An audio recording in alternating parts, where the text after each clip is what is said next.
warahmatullahi wabarakatuh. Bismillahirrahmanirrahim.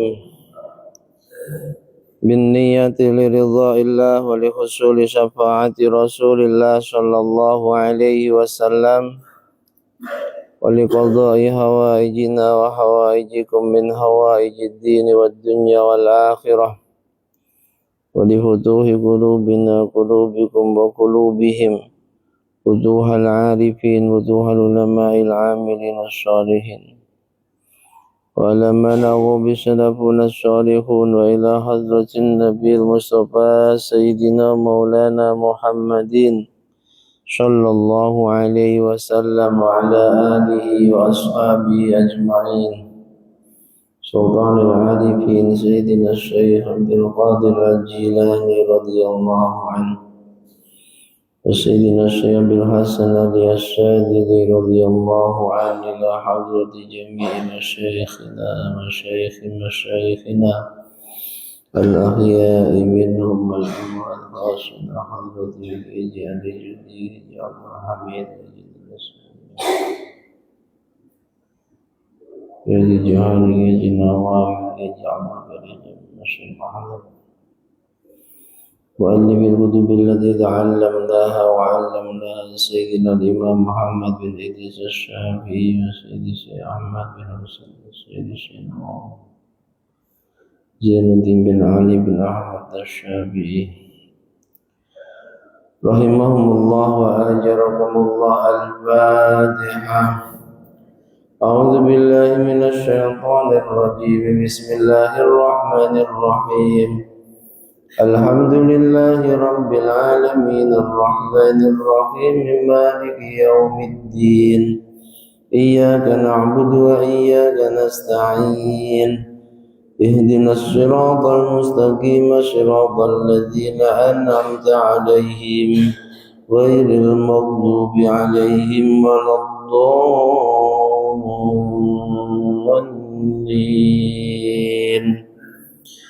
ربي اغفر لي ولوالدي وللمؤمنين آمين.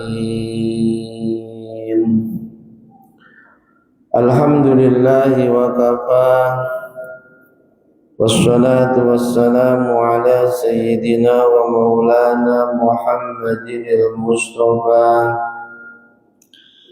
وعلى آله وأصحابه أهل الصدق والتقى والوفاء. سبحانك لا علم لنا إلا ما علمتنا إنك أنت العليم الحكيم. رب اشرح لي صدري ويسر لي أمري واحلل عقدة من لساني يفقه قولي آمين. أما بعد.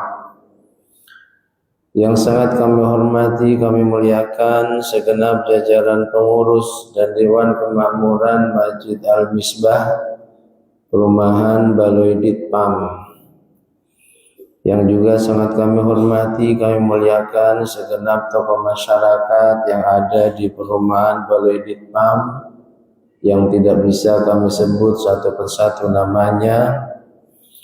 Bapak-bapak, ibu-ibu, hadirin wal hadirat, jamaah sholat subuh Masjid Al-Misbah yang juga sangat kami hormati, kami muliakan, kaum muslimin muslimat, mukminin mukminat, rahimana wa rahimakumullah wa as'adakumullah. Puja dan puji syukur kehadirat Allah Subhanahu wa ta'ala mari senantiasa kita panjatkan dengan mengucapkan kalimat tahmid, alhamdulillahi rabbil alamin.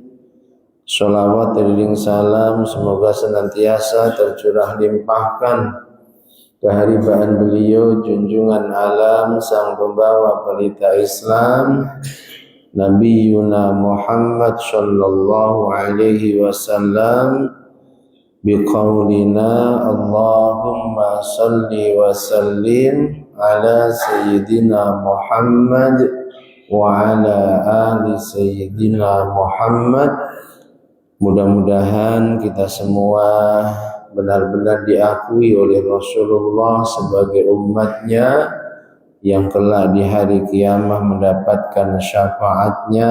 Amin, amin, Allahumma amin. Bapak Ibu jemaah semuanya yang dirahmati Allah, kajian rutin kita kitab Syu'abul Iman pagi hari ini pembahasan masih dalam cabang iman yang ke-19 tentang nasrul ilmi, kewajiban mereka yang dianugerahi oleh Allah ilmu, wajib bagi mereka untuk menyebarluaskan ilmunya, tidak boleh disembunyikan, apalagi ketika ada yang bertanya padanya dan dia mampu menjawabnya karena dia paham haram hukumnya dengan alasan apapun, alasan tawadhu, apalagi hanya sekedar alasan malu, ini haram hukumnya menyembunyikan ilmu yang dimilikinya. Karena alim yang jamaknya ulama itu pewaris Nabi, Nabi Rasul. Sifat wajibnya 4, diantaranya tabligh, wajib menyampaikan wahyu yang diterima dari Allah, tidak boleh menyembunyikannya. Begitu juga para ulama selaku pewarisnya, terkhusus ketika ditanya tentang masalah ilmu dia paham, maka haram hukumnya menyembunyikan ilmu tersebut. Sampai Nabi katakan, man su'ila an ilmin, ada orang ditanya tentang ilmu, fakatamahu, dia paham. Ditanya tentang masalah sholat semisal, dia paham, tapi dengan alasan macam-macam, fakatamahu, dia sembunyikan ilmu itu, dia sembunyikan jawabannya, maka aljamahullahu yaumal qiyamah bilijamin minan nar, sungguh kelak di hari kiamat Allah akan mengendalikannya dengan kendali dari neraka. Na'udzubillahi min dzalik. Summa i'lam, lalu ketahuilah, kata Imam Nawawi, ulama itu terbagi menjadi 2. Ada ulama dunia atau ulama ulama buruk, ada ulama akhirat. Nabi pernah mengatakan, inna ahwafa ma alaikum minad dajjal, ada sesuatu yang sangat aku khawatirkan menimpa pada kalian dibanding Dajjal dan fitnahnya. Padahal Dajjal ini Masya Allah fitnahnya luar biasa, sampai semua Nabi dan Rasul ini selalu berpesan kepada umatnya agar minta perlindungan kepada Allah dari fitnahnya Dajjal. Nabi kita memerintahkan kepada kita selaku umatnya juga minta perlindungan dari fitnahnya Dajjal. Sampai diantara perkara yang sangat disunnahkan, bahkan sebagian ulama mewajibkan dalam sholat setelah tahiyat sebelum salam, sunnah sebagian mewajibkan, Imam Atha mewajibkan untuk minta perlindungan kepada Allah dari 4 perkara. 4 perkara itu, inni a'udzubika min adzabil qabri, dari siksa kubur, wa min adzabin nar, dari siksa neraka, wa min fitnatil mahya wal mamat, dari fitnahnya kehidupan dan kematian, wa min fitnatil masihid dajjal, dari fitnahnya al-masih yakni dajjal laknatullah alaih, yang nanti akan muncul menjelang kiamah, menjadi tanda-tanda besar akan terjadinya hari kiamat, munculnya dajjal, membunuh Imam Mahdi. Imam Mahdi ini masih keturunannya Rasulullah, namanya sama dengan nama Rasulullah, nama bapaknya pun juga sama dengan nama bapaknya Rasulullah, Abdullah bin Muhammad. Itulah Imam Mahdi yang sangat-sangat ditunggu kehadirannya, akan memimpin dunia ini kurang lebih 9 tahun. Saat dunia dipimpin oleh Imam Mahdi, adil, makmur, semua manusia terkhusus hamba-hamba yang beriman sejahtera hidupnya. Lalu Dajjal keluar dari penjaranya, ya, keluar membunuh Imam Mahdi. Dajjal dibunuh nanti oleh Sayyiduna Isa alaihissalam. Ada perkara yang sangat dikhawatirkan menimpa kita semua dibanding fitnahnya Dajjal, dibanding Dajjal. Qalu ya Rasulullah, sahabat bertanya, apa itu ya Rasulullah? Lalu Rasul katakan, ulama ulama buruk, ulama dunia yang kita diperintahkan untuk menjauh darinya. Yang kedua, ulama akhirat, ulama yang kita diperintahkan untuk selalu membersamainya, kita diperintahkan untuk istifadah, mengambil faedah dan manfaat darinya, jangan pernah tinggalkan, karena mereka lah yang sebenarnya pewaris para nabi dan rasul. Ketahuilah anna li'alimil akhirah salasa alama, ulama akhirat yang kita diperintahkan untuk selalu membersamainya, mengambil ilmu, mengambil faedah dan manfaat darinya, itu memiliki 3 tanda. Berapa? 3 tanda. Kalau ada ulama kok 3 tanda ini ada padanya, jangan meninggalkannya. 3 tanda tersebut, ihdaha alla yatlubad dunya bi ilmi, dia tidak pernah menggunakan ilmunya untuk mencari dunia, enggak pernah. Makanya dalam kitab Bidayatul Hidayah, masih bab-bab awal, Imam Al-Ghazali itu menjelaskan bahwa seorang ulama akan menjadi ulama ulama buruk, ulama dunia, atau ulama akhirat, ulama baik, itu tergantung saat belajarnya. Ketika belajar, niat belajar ilmunya apa? Kalau sampai niat belajar dari awal, terkadang anaknya baik, cuma doktrin orang tua, keinginan orang tua, mungkin bisa jadi karena ketidaktahuannya buruk. Nah, kamu sekolah di sini ya.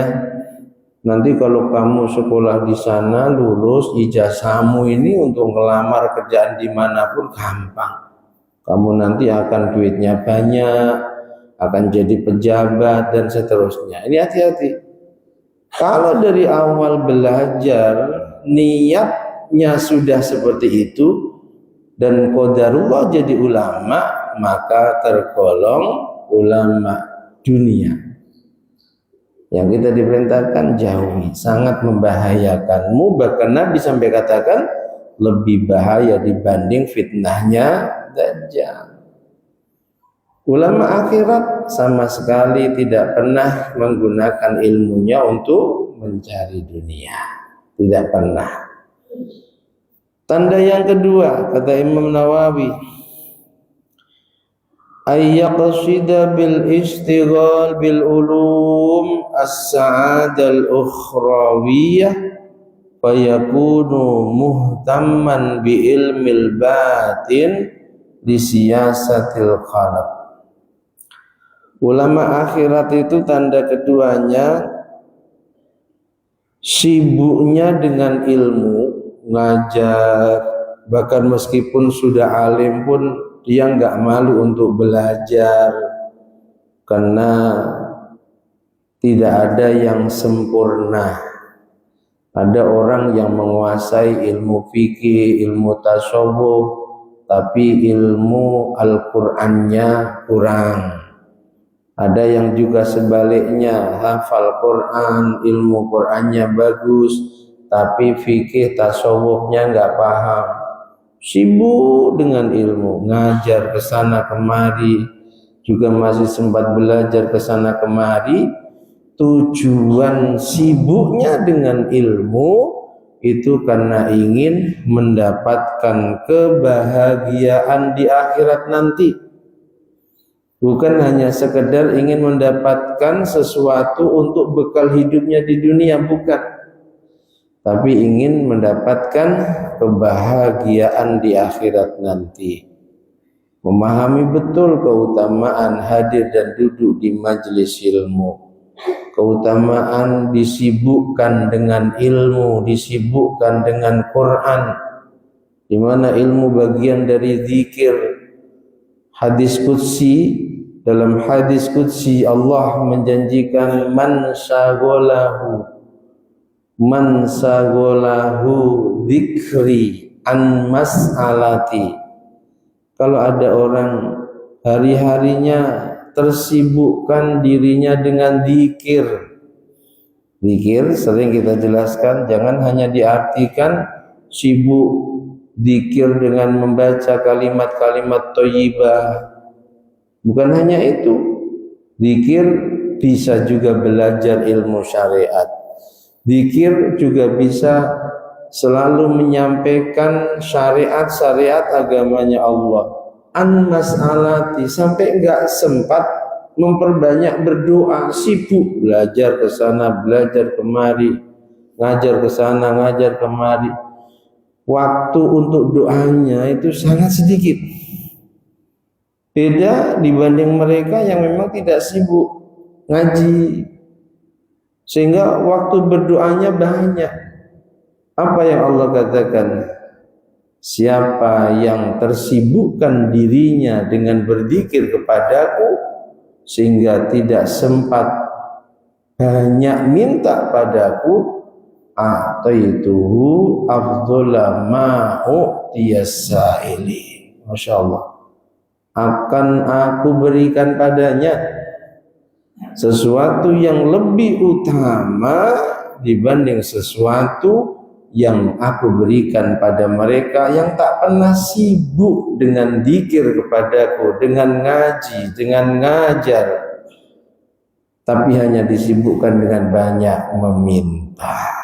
Alhamdulillah, ya, jangan sepelekan ya Bapak Ibu, sisa umur yang masih ada, ayo kita gunakan semaksimal mungkin untuk menyibukkan diri kita dengan kebaikan. Di antaranya adalah dengan selalu berzikir kepada Allah dan tergolong zikir, hadir, ngaji, ngajar tentang ilmu-ilmu syariatnya Allah. Jadi ulama akhirat itu sibuk, bukan kok hanya agar dapat sesuatu yang bisa untuk bekal hidupnya di dunia yang fana, yang sementara, yang rusak ini, tapi agar mendapatkan kebahagiaan di akhirat. Ini yang kedua. Kemudian tanda yang ketiga, dan selalu membenahi hatinya ya. Syariat dipahami sambil terus membenahi hatinya. Dibersihkan dari iri dengki, dibersihkan dari sombong, dibersihkan dari prasangka buruk, dibersihkan dari dendam, selalu dibersihkan hatinya. Karena kondisi hati itu kalau baik, tubuh pun menjadi baik. Ketika buruk, kotor, penuh penyakit, jangan berharap tubuh kita menjadi baik. Sebaliknya, hati kotor maka menjadikan seluruh anggota tubuh kita pun menjadi kotor. Digunakan untuk bermaksiat kepada Allah. Ciri yang ketiga, ayyakuna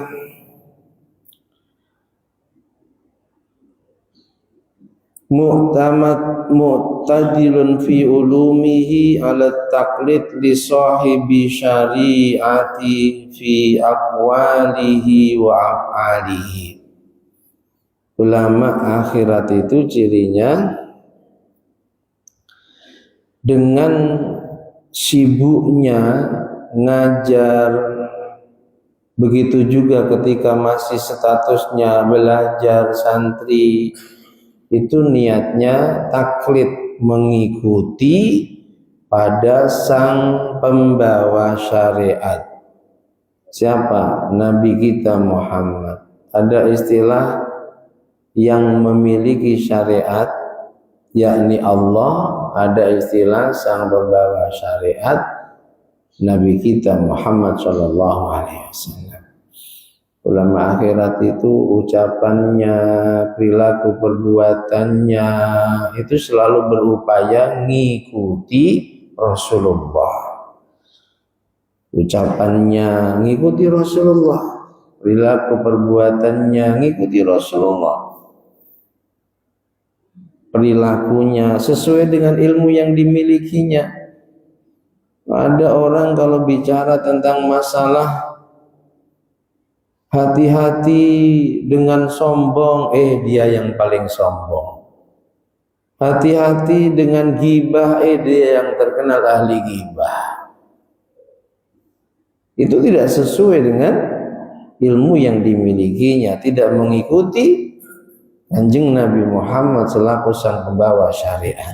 Ulama akhirat itu terus berupaya mengikuti sunnah-sunnah Rasulullah, baik sunnah qauliyah, ucapannya Nabi, fi'liyah, perbuatannya Nabi, dan takririyah, ketetapannya Nabi. Tiga perkara ini, kata Imam Nawawi, menjadi tanda ulama itu ulama akhirat. Ulama itu ulama yang baik. Bersamailah dia, sungguh tidak ada ruginya, sebaliknya kamu akan mendapatkan keuntungan besar dunia akhirat. Jangan tinggalkan. Satu, dengan ilmunya tak ada tujuan sama sekali agar mendapatkan dunia. Kemudian yang kedua, apa tadi? Selalu membenahi hatinya, juga dengan sibuknya tujuannya untuk mendapatkan kebahagiaan akhirat. Dan yang ketiga, perilakunya, ucapannya ini selalu mencontoh kepada baginda Nabi Muhammad sallallahu alaihi wasallam.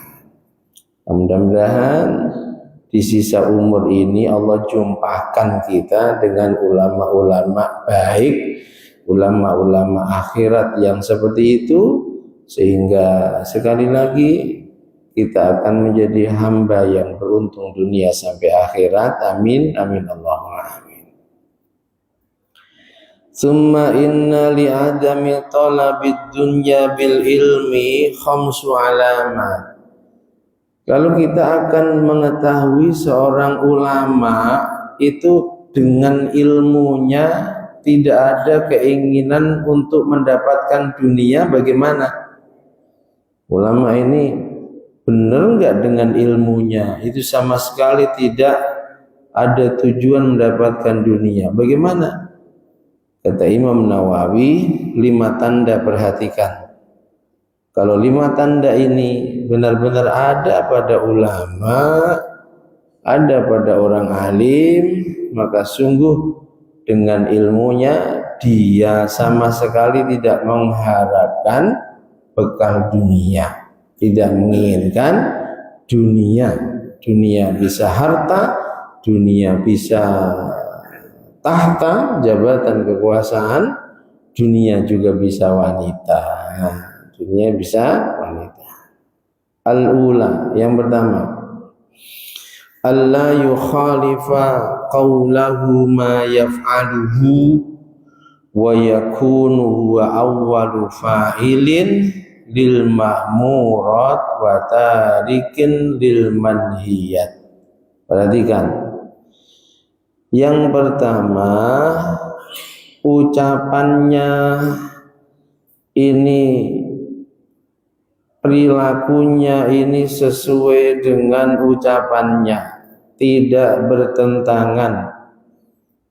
Kabura maqtan indallahi an taqulu ma la taf'alu. Sungguh sangat membuat murka Allah kalau ada orang antara perbuatannya tidak sesuai dengan ucapannya. Orang Jawa bilang sarung palekat didondomi. Ada orang Jawa ini? Ada? Oh banyak ya. Sarung palekat didondomi, iso nasihat ora iso nglakoni. Ayo kita sedekah, terkenal paling bakhil. Ada tidak? Ayo rajin ke masjid, kita ramaikan masjid, ke masjid hanya seminggu sekali. Tanda pertama, seorang ulama dengan ilmunya benar-benar tidak menginginkan dunia ketika antara perbuatan ini sesuai dengan perkataannya. Bahkan menjadi orang yang pertama melakukan apa yang dia ucapkan. Ayo sedekah, jangan bakhil. Terkenal dia orang yang ahli sedekah. Ayo ramaikan masjid, masjid kita sudah dibangun mewah, karpetnya empuk, baunya wangi, sejuk. Pertama yang paling mensiarkan masjid. Ya, kalau seperti itu ikuti bersama, ngajilah padanya, ambil faedah dan kebaikan serta kemanfaatan darinya. Jangan mabuk, ternyata malah tukang mabuk. Jangan judi, ternyata malah tukang judi. Ada ulama seperti itu? Ada Pak. Kita ini beberapa kali sampai terjun selaku pengurus IPIM itu ada sebagian, mohon maaf meskipun sedikit, imam yang bermasalah, seorang imam tapi terkenal ahli judi, sampai jamaahnya semua itu hampir imam ini punya hutang padanya. Ada Pak, apalagi orang biasa, entah judi itu nikmatnya kayak apa nggak tahu, tapi sampai dia lupa bahwa dia seorang imam. Hutangnya ke jamaah, bukan cuma 1-2 orang. Sampai sebagian jamaah ada yang menghadap ke pengurus IPIM, ya kami dan sebagian pengurus terjun untuk menanyakan apa permasalahannya. Dan itu bukan imam masjid biasa loh Pak, nggak perlu kita sebutkan ya, tapi sempat rame khususnya di kalangan pengurus ini. Ya, jangan judi. Ya memang dia orang yang paling benci sama judi. Apalagi jangan iri dengki. Memang dia berusaha untuk tidak menjadi pribadi yang hatinya penuh iri dengki pada yang lain. Ini satu. Yang kedua, wasaniyah ayyataniya bil ilmi ala hasbin li taqati wa yarghabu fit ta'ah wa yatawaqqa an ilmin yuksirul jidal.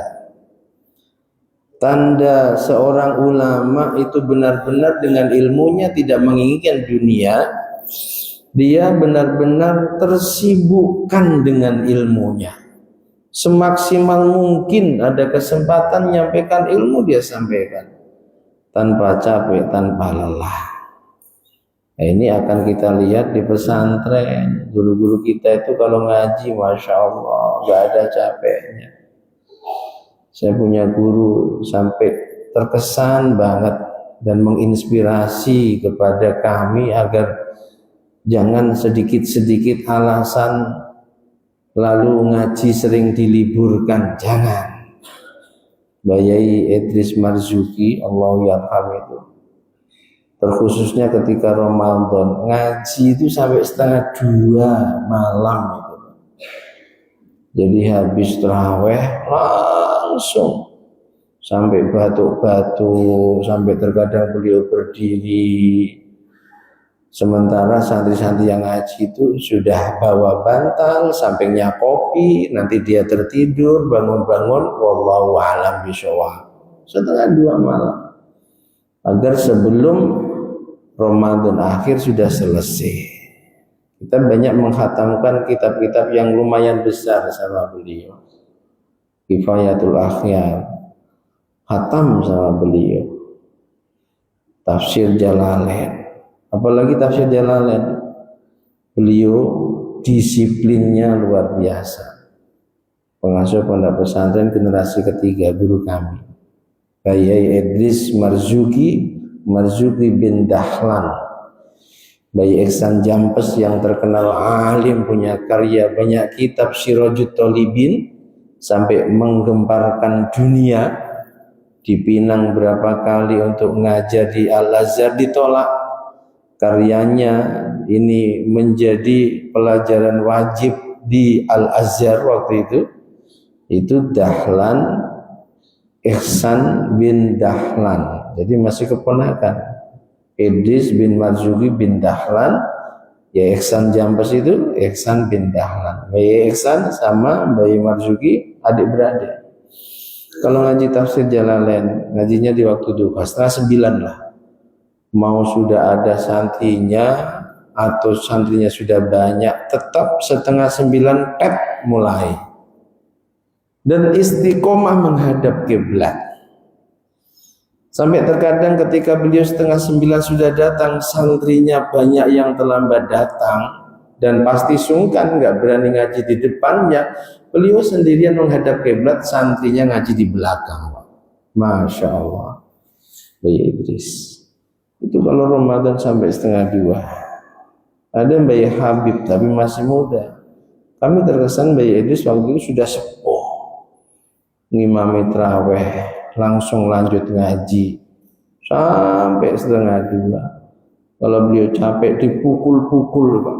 Pukul-pukul. Nanti kalau ngantuk beliau berdiri ngaji sambil berjalan. Masya Allah. Itu yang kita belum mampu.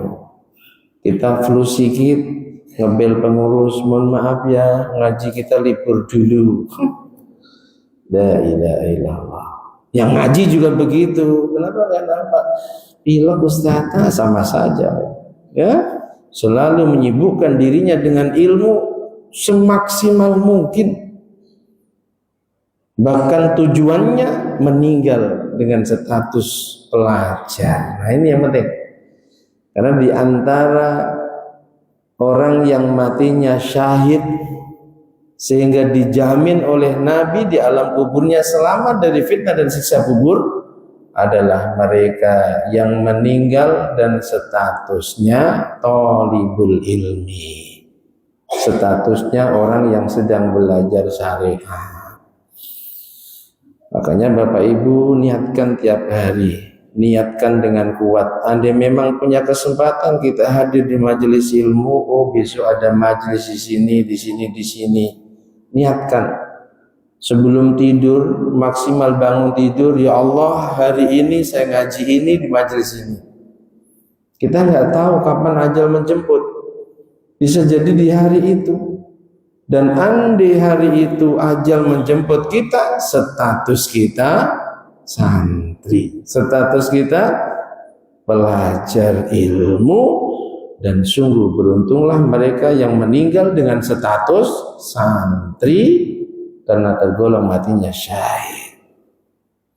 Sayyid Muhammad bin Alawi Al-Maliki, ulama besar, keturunannya Nabi dengan sanad yang jelas, Sayyid.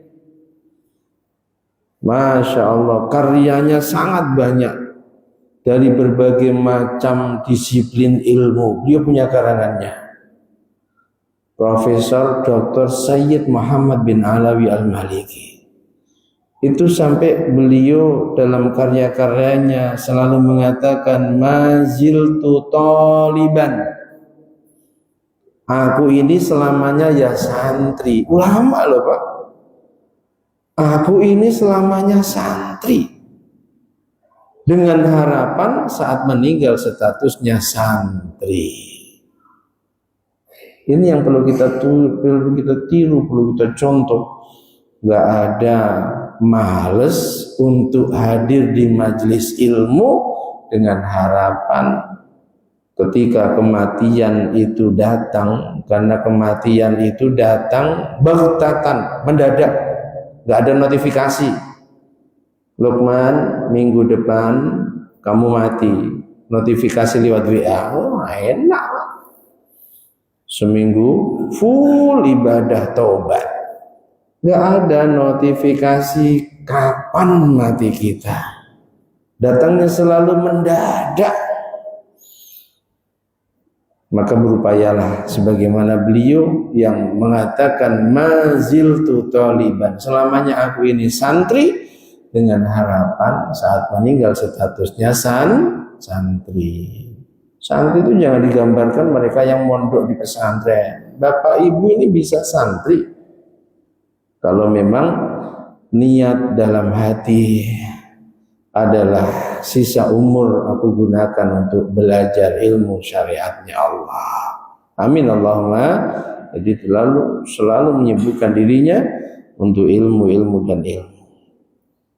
Dan menjauhi debat. Tapi bukan berarti debat itu dilarang. Sebab petunjuk Allah, apa petunjuknya? Ud'u ila sabili rabbika bil hikmati wal mau'izatil hasanati wajadilhum billati hiya ahsan.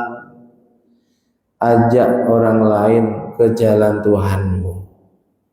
Ajak agar mereka kenal dengan benar tentang Tuhan mereka. Bagaimana cara mengajaknya? Satu, bil hikmah, dengan hikmah, dengan kebijakan, hikmah dengan ilmu yang bermanfaat. Hikmah sebagian ulama mengatakan dengan sesuatu yang rahasia. Banyak para walinya Allah lewat tangan terampilnya mengislamkan orang sekampung hanya dengan senyumannya. Ada seorang wali suatu ketika didatangi ketua kampung, di mana kampung itu terkenal satu kampung ahli maksiat. Satu kampung ahli maksiat. Datang perwakilan kampung itu, lalu ketika pamit pulang, wali ini hanya titip salam. Pak, nanti kalau sampai di kampung, titip salam untuk orang sekampung dariku ya, titip salam. Disampaikan salam, Pak, disampaikan salam, orang sekampung tobat. Masya Allah, wali agung yang terkenal keramatnya masih memperhatikan kita yang hari-hari maksiat. Nah, ini kelasnya para wali yang terkadang mampu merubah seseorang dari tidak beriman menjadi beriman, dari ahli maksiat menjadi ahli taat. Ini hanya dengan senyuman, hanya dengan titip salam, hanya dengan diam tapi terus mendoakan. Yang kedua, wal mau'izatul hasanah. Dengan mau'izah hasanah umumnya nih, dengan ceramah, dengan menyampaikan kajian umumnya. Orang dakwah dengan cara yang kedua. Dan yang ketiga, wajadilhum. Terkadang seorang ulama, kiai, ustadz perlu juga debat kepada mereka yang suka nuduh-nuduh amaliyah kita disalah-salahkan. Perlu diajak debat itu. Luruskan lewat debat itu. Bahwa yang kalian tuduhkan maulid bid'ah, ziarah kubur musyrik, manakipan musyrik, apalagi zikir kenceng bid'ah, doa kunut bid'ah. Perlu debat dengan orang seperti ini. Tujuannya bukan kok debat kusir, tapi listikhrajis shawab, untuk mencari kebenaran. Kalian katakan doa kunut ini bid'ah, ini loh dalilnya. Ini loh hadis Imam Syafi'i yang beliau amalkan bahwa Nabi sampai berpisah dengan dunia ini selalu kunut subuh. Maka cara dakwah yang ketiga, wajadilhum billati hiya ahsan, ajak debat mereka dengan sesuatu yang lebih baik, yang baik. Para nabi dan rasul ya debat dengan kaumnya yang ngengkel, itu ya biasa, diperlukan.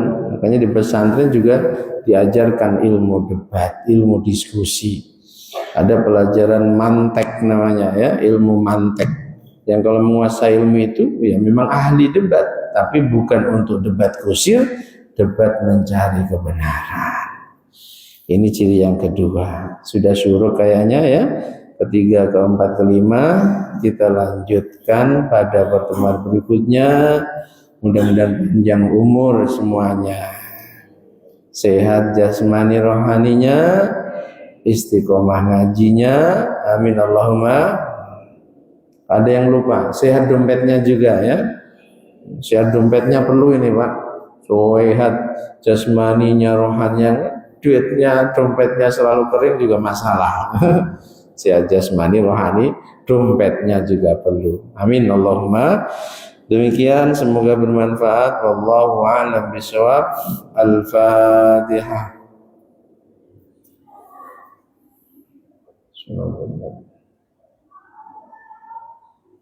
Amin.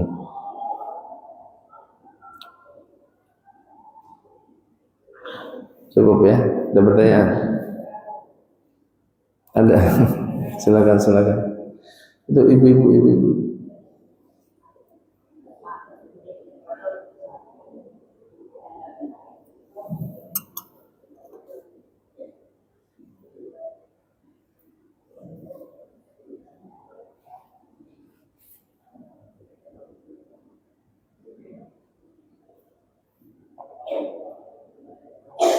Salam.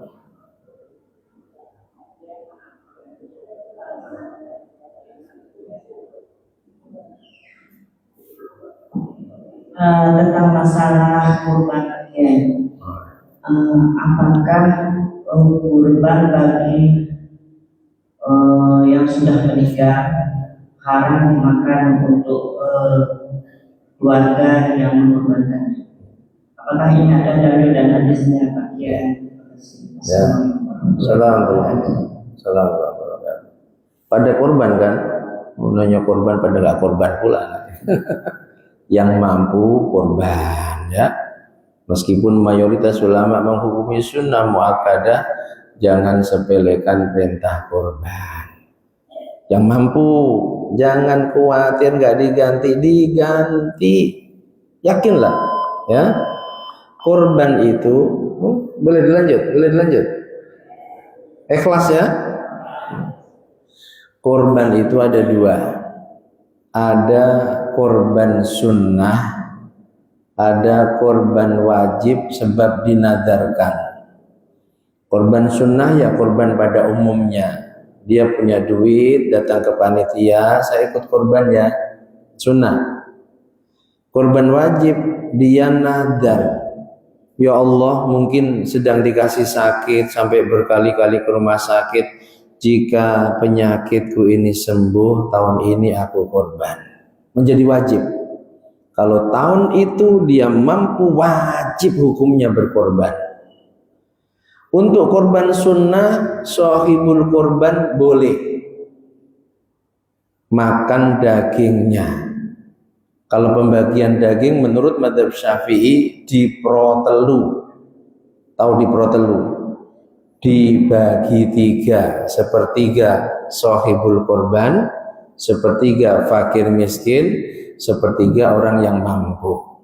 Yang terbaik kalau korban sunnah, yang terbaik bagikan semua, ambil sebagian sedikit saja untuk tabarruk. Sunnahnya ngambil bagian dalam, hati, limpa, paru. Korban sunnah.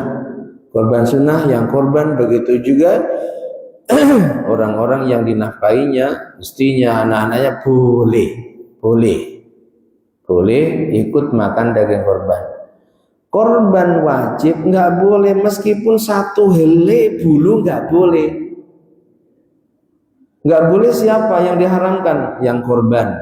Lalu siapa lagi? Orang-orang yang nafkahnya menjadi tanggungannya. Dia punya istri, dia punya anak, dia punya ibu mungkin yang selama ini ikut dengannya, sehingga nafkahnya menjadi tanggungannya. Ketika korban itu tergolong korban wajib, haram meskipun hanya 1 helai bulu dari hewan korban. Baik korban untuk orang yang masih hidup maupun korban untuk orang yang sudah meninggal. Mayoritas ulama mengatakan korban untuk almarhum yang meninggal bagaimana? Gak masalah. Karena korban itu bab sedekah. Sedekah itu bisa untuk orang yang masih hidup, juga bisa untuk orang yang sudah meninggal. Untuk non-muslim bagaimana? Ada tetangga masjid, meskipun non-muslim tapi kerja bakti masjid selalu datang. Ada pembangunan masjid selalu ikut iuran. Bagaimana? Korban sama dengan sedekah. Sedekah tidak harus kepada muslim, boleh kepada non-muslim. Nabi sering dapat hadiah dari kolega-koleganya non-muslim, dan sebaliknya Nabi juga sering mengirim hadiah kepada mereka. Tentu dengan catatan prioritaskan yang muslim. Jangan yang muslim masih banyak yang belum kebagian daging dikasih non-muslim, nah itu nggak boleh. Paham ya? Jadi kalau tergolong korban nazar 1 helai bulunya hewan korban, gak boleh dia ikut makan. Tapi pada nyata kita pengen gimana? Beli masih banyak kok warung sate yang buka. Ya, jangan hanya gara-gara ingin nyicipi sate seperti mereka, malah gak jadi pada korban kita. Berdosa. Paham ya? Makanya kalau korban, hati-hati. Korban kita tergolong sunnah apa tergolong wajib. Dan dalam mazhab Syafi'i, korban menjadi wajib ketika dinadarkan.